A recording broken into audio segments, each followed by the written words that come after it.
I am hopelessly in love with a memory, an echo from another time, another place.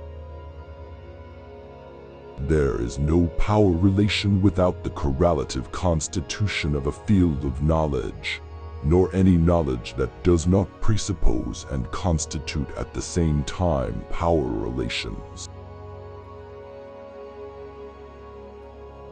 I don't feel that it is necessary to know exactly what I am. The main interest in life and work is to become someone else that you were not in the beginning. Maybe the target nowadays is not to discover what we are, but to refuse what we are. The judges of normality are present everywhere. We are in the society of the teacher judge, the doctor judge, the educator judge, the social worker judge. Truth is not by nature free nor error-servile. Its production is thoroughly imbued with relations of power.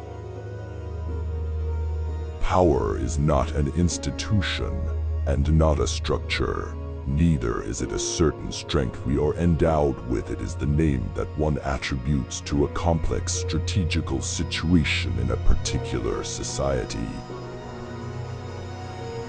The best moment of love is when the lover leaves in the taxi. It is meaningless to speak in the name of or against reason, truth, or knowledge. Do not ask who I am, and do not ask me to remain the same. More than one person, doubtless like me, writes in order to have no face. Truth is undoubtedly the sort of error that cannot be refuted because it was hardened into an unalterable form in the long baking process of history. As the archaeology of our thought easily shows, man is an invention of recent date, and one perhaps nearing its end. The language of psychiatry is a monologue of reason about madness. Power is tolerable only on condition that it mask a substantial part of itself. Its success is proportional to its ability to hide its own mechanisms. There is no binary division to be made between what one says and what one does not say. We must try to determine the different ways of not saying things. Do not ask who I am, and do not ask me to remain the same. Leave it to our bureaucrats and our police to see that our papers are in order. At least spare us their morality when we write. From the idea that the self is not given to us, I think there is only one practical consequence: we have to create ourselves as a work of art. Madness, in its wild, untamable words, proclaims its own meaning in its chimeras. It utters its secret truths. My point is not that everything is bad, but that everything is dangerous, which is not exactly the same as bad. At every moment, step by step, one must confront what one is thinking and saying with what one is doing, what one is.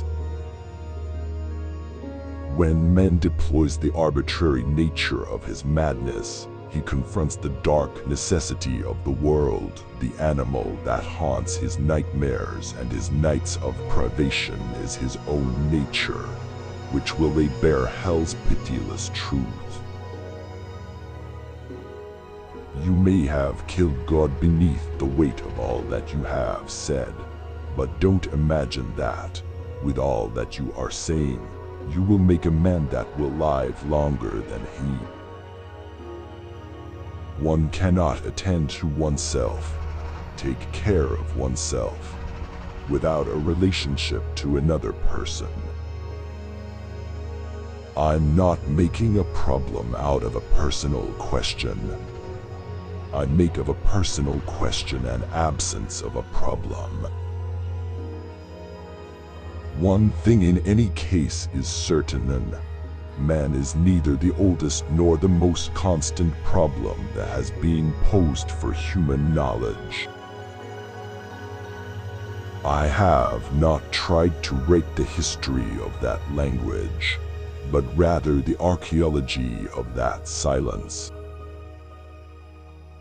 The main interest in life and work is to become someone else that you were not in the beginning.